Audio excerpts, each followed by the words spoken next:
मेरे ਵੱਲੋਂ ਸਾਰਿਆਂ ਨੂੰ ਪਿਆਰ ਭਰੀ ਸਤਿ ਸ਼੍ਰੀ ਅਕਾਲ। ਪੰਜਾਬੀ ਭਾਸ਼ਾ ਚੈਨਲ ਵੇਖ ਰਹੇ ਦਰਸ਼ਕਾਂ ਅਤੇ ਵਿਦਿਆਰਥੀਆਂ ਨੂੰ ਜੀ ਆਇਆਂ ਨੂੰ। ਅੱਜ ਅਸੀਂ ਲਿੰਗ ਬਦਲੋ ਬਾਰੇ ਪੜ੍ਹਾਂਗੇ। ਲਿੰਗ ਕੀ ਹੁੰਦੇ ਹਨ ਅਤੇ ਇਸ ਦੇ ਕਿੰਨੇ ਪ੍ਰਕਾਰ ਹੁੰਦੇ ਹਨ। ਆਓ ਸ਼ੁਰੂ ਕਰਦੇ ਹਾਂ। ਲਿੰਗ ਬਦਲੋ। ਲਿੰਗ ਸਭ ਤੋਂ ਪਹਿਲਾਂ ਅਸੀਂ ਪੜ੍ਹਾਂਗੇ ਲਿੰਗ ਦੀ ਪਰਿਭਾਸ਼ਾ। ਲਿੰਗ ਕੀ ਹੁੰਦਾ ਹੈ? ਜਿਨ੍ਹਾਂ ਸ਼ਬਦਾਂ ਤੋਂ ਕਿਸੇ ਵਿਅਕਤੀ ਜੀਵ ਜੰਤੂ ਦੇ ਨਰ ਮਾਦਾ ਜਾਂ ਪੁਰਸ਼ ਇਸਤਰੀ ਹੋਣ ਦਾ ਭੇਦ ਪਤਾ ਲੱਗੇ ਉਸ ਨੂੰ ਲਿੰਗ ਕਹਿੰਦੇ ਹਨ। ਜਿਵੇਂ ਕਿ ਹੇਠਾਂ ਦਿੱਤੇ ਗਏ ਚਿੱਤਰਾਂ ਵਿੱਚ ਦਰਸਾਇਆ ਗਿਆ ਹੈ। ਜਿਸ ਤਰ੍ਹਾਂ ਸਾਨੂੰ ਪਤਾ ਲੱਗੇ ਕਿ ਕੌਣ ਨਰ ਹੈ ਅਤੇ ਕਿਹੜਾ ਮਾਦਾ ਹੈ, ਉਸ ਨੂੰ ਦੋਨਾਂ ਨੂੰ ਇੱਕ ਦੂਜੇ ਤੋਂ ਵੱਖ ਕਰਦੀ ਹੋਵੇ ਉਸ ਨੂੰ ਹੀ ਲਿੰਗ ਕਿਹਾ ਜਾਂਦਾ ਹੈ। ਉਦਾਹਰਨ ਵੇਖਦੇ ਹਾਂ। ਰਾਜਾ ਇਹ ਰਾਜਾ ਕੀ ਹੋਇਆ? ਇਹ ਮੇਲ ਹੋ ਗਿਆ ਅਤੇ ਫੀਮੇਲ ਹੋ ਗਈ ਰਾਣੀ। ਰਾਜਾ ਨਰ ਹੋ ਗਿਆ ਅਤੇ ਮਾਦਾ ਹੋ ਗਈ ਰਾਣੀ। ਇਹ ਜੀਵ ਜੰਤੂਆਂ ਉੱਤੇ ਵੀ ਇਸੇ ਤਰ੍ਹਾਂ ਹੀ ਲਾਗੂ ਹੁੰਦਾ ਹੈ। ਹੁਣ ਅਗਲਾ ਉਦਾਹਰਨ ਵੇਖਦੇ ਹਾਂ। ਮੁੰਡਾ। ਅਸੀਂ ਵੇਖਾਂਗੇ ਮੁੰਡਾ ਅਤੇ ਕੁੜੀ। ਫਿਰ ਹੈ ਸ਼ੇਰ ਅਤੇ ਸ਼ੇਰਨੀ। ਹੁਣ ਸ਼ੇਰ ਹੈ, ਇਸ ਦਾ ਸ਼ੇਰਨੀ ਹੀ ਲਾਵਾਂਗੇ, ਅਸੀਂ ਸ਼ੇਰ ਦਾ ਬਾਗ 'ਤੇ ਲਾਵਾਂਗੇ ਨਹੀਂ, ਹੈ ਨਾ, ਕਿਉਂਕਿ ਅਸੀਂ ਇਸ ਦਾ ਮਾਦਾ ਇੱਥੇ ਲਿਖਣਾ ਹੈ। ਹੁਣ ਅਸੀਂ ਵੇਖਦੇ ਹਾਂ ਲਿੰਗ ਦੇ ਪ੍ਰਕਾਰ। ਲਿੰਗ ਕਿੰਨੇ ਪ੍ਰਕਾਰ ਦੇ ਹੁੰਦੇ ਹਨ? ਇਹ ਤਾਂ ਤੁਸੀਂ ਕਦੋਂ ਤੋਂ ਪੜ੍ਹਦੇ ਆ ਰਹੇ ਹੋ ਕਿ ਲਿੰਗ 2 ਪ੍ਰਕਾਰ ਦੇ ਹੁੰਦੇ ਹਨ, ਪੁਲਿੰਗ ਅਤੇ ਇਸਤਰੀ ਲਿੰਗ। ਪੁਲਿੰਗ ਯਾਨੀ ਕਿ ਜੋ ਪੁਰਸ਼ ਦਾ ਜਾਂ ਨਰ ਦਾ ਭੇਦ ਕਰਾਵੇ ਅਤੇ ਇਸਤਰੀ ਲਿੰਗ ਜੋ ਇਸਤਰੀ ਜਾਤੀ ਜਾਂ ਮਾਦਾ ਦਾ ਵਿਰੋਧ ਕਰਾਵੇ ਉਸ ਨੂੰ ਇਸਤਰੀ ਲਿੰਗ ਕਿਹਾ ਜਾਂਦਾ ਹੈ। ਪੁਲਿੰਗ ਬਾਰੇ ਪੜ੍ਹਦੇ ਹਾਂ। ਜਿਨ੍ਹਾਂ ਸ਼ਬਦਾਂ ਤੋਂ ਕਿਸੇ ਵਿਅਕਤੀ ਜਾਂ ਜੀਵ ਜੰਤੂ ਦੇ ਪੁਰਸ਼ ਜਾਂ ਨਰ ਹੋਣ ਦਾ ਭੇਦ ਪਤਾ ਲੱਗੇ ਉਸ ਨੂੰ ਪੁਲਿੰਗ ਕਹਿੰਦੇ ਹਾਂ। ਜਿਵੇਂ ਮੁੰਡਾ, ਪਿਓ। ਜਿਵੇਂ ਮੁੰਡਾ ਕੀ ਹੈ? ਮੇਲ, ਨਰ, ਪਿਓ ਨਰ, ਦਾਦਾ, ਕੁੱਤਾ, ਬਿੱਲਾ ਆਦਿ। ਉਸ ਤੋਂ ਬਾਅਦ ਅਸੀਂ ਅੱਗੇ ਕਰਦੇ ਹਾਂ ਇਸਤਰੀ ਲਿੰਗ। ਹੁਣ ਅਸੀਂ ਵੇਖਦੇ ਹਾਂ ਕਿ ਇਸਤਰੀ ਲਿੰਗ ਕੀ ਹੁੰਦਾ ਹੈ। ਇਸਤਰੀ ਲਿੰਗ ਜਿਸ ਵਿੱਚ ਇਸਤਰੀ ਜਾਤੀ ਦਾ ਜਿਨ੍ਹਾਂ ਸ਼ਬਦਾਂ ਤੋਂ ਕਿਸੇ ਵਿਅਕਤੀ ਜਾਂ ਜੀਵ ਜੰਤੂ ਦੇ ਇਸਤਰੀ ਜਾਂ ਮਾਦਾ ਹੋਣ ਦਾ ਭੇਦ ਪਤਾ ਲੱਗੇ ਉਹਨਾਂ ਨੂੰ ਇਸਤਰੀ ਲਿੰਗ ਕਿਹਾ ਜਾਂਦਾ ਹੈ। ਜਿਵੇਂ ਕੁੜੀ, ਅਸੀਂ ਹੁਣੇ ਉੱਪਰ ਪੜ੍ਹਿਆ ਸੀ ਮੁੰਡਾ, ਤਾਂ ਉਸ ਦਾ ਇਸਤਰੀ ਲਿੰਗ ਹੋ ਗਿਆ ਕੁੜੀ। ਪਿਓ ਪੜ੍ਹਿਆ ਸੀ ਉਸ ਦਾ ਮਾਂ, ਦਾਦਾ, ਦਾਦੀ। ਹੁਣ ਕੁੱਤੀ, ਉੱਪਰ ਪੜ੍ਹਿਆ ਸੀ ਕੁੱਤਾ ਅਤੇ ਇਹ ਉਸ ਦਾ ਇਸਤਰੀ ਲਿੰਗ ਹੈ ਕੁੱਤੀ। ਬਿੱਲੀ, ਉੱਪਰ ਬਿੱਲਾ ਪੜ੍ਹਿਆ ਸੀ ਅਤੇ ਇਹ ਹੈ ਬਿੱਲੀ ਆਦਿ। ਆਓ ਹੁਣ ਲਿੰਗ ਬਦਲਦੇ ਹਾਂ। ਆਪਾਂ ਕੁਝ ਹੋਰ ਉਦਾਹਰਨ ਵੇਖਦੇ ਹਾਂ। ਪੁਲਿੰਗ ਅਤੇ ਇਸਤਰੀ ਲਿੰਗ। ਪੁਲਿੰਗ ਅਤੇ ਇਹ ਪੁਲਿੰਗ ਹੈ ਅਤੇ ਇਹ ਇਸਦੇ ਇਸਤਰੀ ਲਿੰਗ ਹਨ। ਚਲੋ ਪੜ੍ਹਦੇ ਹਾਂ। ਪੁੱਤਰ, ਲਿੰਗ ਬਦਲਦੇ ਹਾਂ ਪੁੱਤਰੀ। ਬਾਂਦਰ,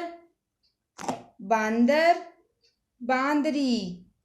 ਕੁੱਕੜ, ਕੁੱਕੜੀ। ਕੁੱਕੜ ਕਿਹਾ ਜਾਂਦਾ ਹੈ ਮੁਰਗੇ ਨੂੰ। ਪੰਜਾਬੀ ਵਿੱਚ ਮੁਰਗੇ ਨੂੰ ਕਿਹਾ ਜਾਂਦਾ ਹੈ ਕੁੱਕੜ। ਤਾਂ ਉਸ ਦੀ ਫੀਮੇਲ ਹੋ ਗਈ, ਉਸ ਦੀ ਮਾਦਾ ਹੋ ਗਈ ਕੁੱਕੜੀ। ਕਬੂਤਰ, ਕਬੂਤਰੀ। ਊਠ, ਊਠਣੀ। ਸੇਠ, ਸੇਠਾਣੀ। ਇਸ ਗੱਲ ਦਾ ਖਾਸ ਧਿਆਨ ਰੱਖਣਾ ਹੈ ਕਿੱਥੇ ਤੁਸੀਂ ਨ ਲਾਉਣਾ ਹੈ ਅਤੇ ਕਿੱਥੇ ਤੁਸੀਂ ਨਾਣਾ ਲਾਉਣਾ ਹੈ। कहीं पे आपको न लगाना है और कहीं पे आपको ये वाला न लगाना है, नाना लगाना है। इस चीज़ का आपको खास ध्यान रखना है। चलो ਅੱਗੇ ਪੜ੍ਹਦੇ ਹਾਂ। ਦਾਸ, ਦਾਸੀ। ਦਾਸ ਜੋ ਨੌਕਰ ਹੁੰਦੇ ਹਨ ਉਸ ਦੀ ਹੋ ਗਈ ਮਾਦਾ ਦਾਸੀ। ਜੇਠ, ਜੇਠਾਣੀ। ਨੌਕਰ, ਨੌਕਰਾਣੀ। ਭਗਤ, ਭਗਤਣੀ। हिरण, हिरनी। ਹੁਣ इतने ध्यान रखो हिरन, इसको हिरण नहीं बोला जाएगा, हिरन, हिरनी। पठान, पठानी। सिंह, ਅਤੇ ਸਿੰਘਣੀ। ਅੱਗੇ ਇਸ ਦੇ ਹੋਰ ਉਦਾਹਰਨ ਵੇਖਦੇ ਹਾਂ। ਸੱਪ, ਸੱਪਣੀ। ਸੱਪ ਉਸਦੀ ਮਾਦਾ ਹੋ ਗਈ ਸੱਪਣੀ। ਫਕੀਰ, ਫਕੀਰਣੀ। ਲੇਖਕ, ਲੇਖਕਾ।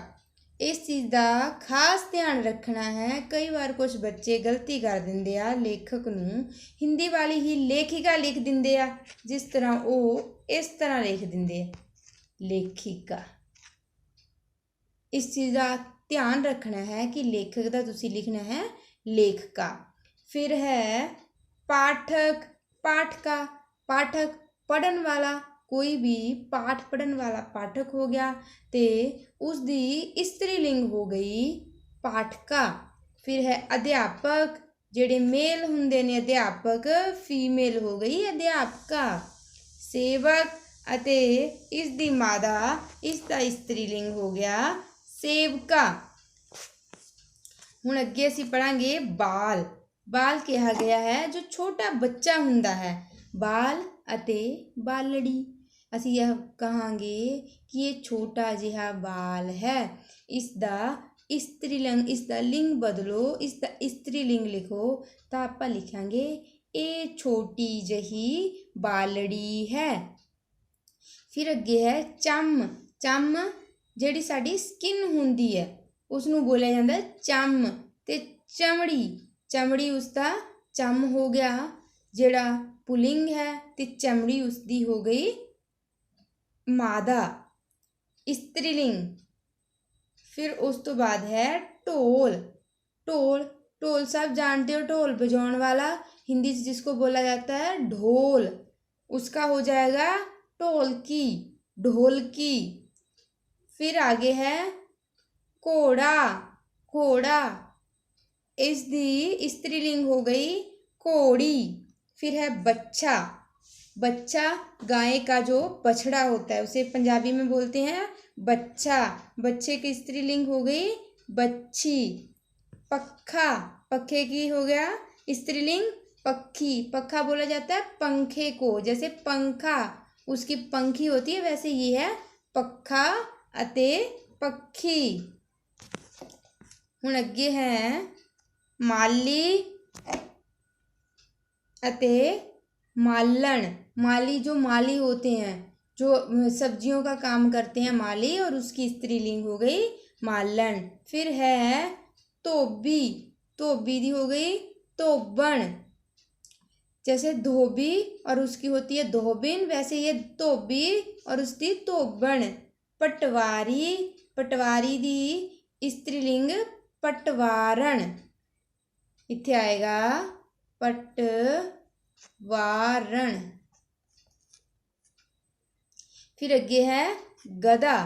गधा का हो गया स्त्रीलिंग गधी। नाना, नानी। हुण इत्थे तुसीं ध्यान देना है, स्त्रीलिंग है, इसका पुलिंग है फुफ्फड़, उसका स्त्रीलिंग है भूआ। पंजाबी में, हिंदी में जिस तरह हुंदा है भूआ और फूफा, इसी तरह फूफा नहीं हुंदा, पंजाबी में हुंदा है फुफ्फड़ अते स्त्रीलिंग हो गया उसका भूआ। फिर उस तो अगे है मासड़। मासड़ भी इसी तरह जिस तरह मौसा बोलिया जाता है हिंदी विच, उसी तरह पंजाबी विच मौसा जी नूं बोलिया जाता है मासड़ जी, अते इसका स्त्रीलिंग है मासी। फिर है सोटा। सोटा, ये सोटा बोलिया जाता है लाठी नूं, सोटा उसका स्त्रीलिंग सोटी। फिर अगे है पतीला।